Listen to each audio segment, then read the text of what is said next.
Çin yetkilileri Doğu Türkistan'ın güneyindeki nüfusunun %95'i Uygurlardan oluşan Hoten ilinde 2017 yılında toplam 340 bin kişinin yerinden edilip sözde işçi transferi adıyla ucuz iş gücü olarak Çin eyaletlerine ve Doğu Türkistan'ın diğer bölgelerine gönderildiğini açıkladı. İnsan Hakları Gözleme Örgütü basın açıklaması yayınlayarak Çin hükümetini Doğu Türkistan'daki sözde siyasi eğitim merkezlerini kapatmaya ve orada tutulan Uygurları serbest bırakmaya çağırdı.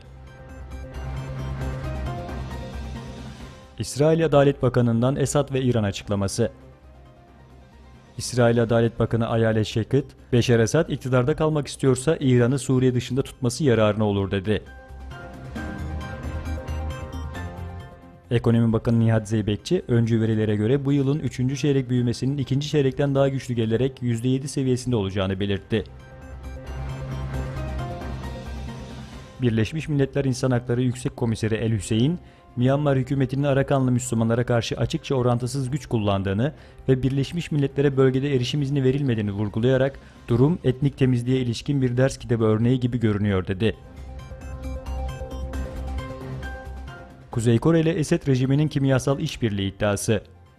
Birleşmiş Milletler'de oluşturulan bir bilirkişi heyeti, Kuzey Kore'nin kimyasal silah ve balistik füze programlarını Beşar Esad rejimi ile işbirliği içinde geliştiriyor olabileceğini ileri sürdü.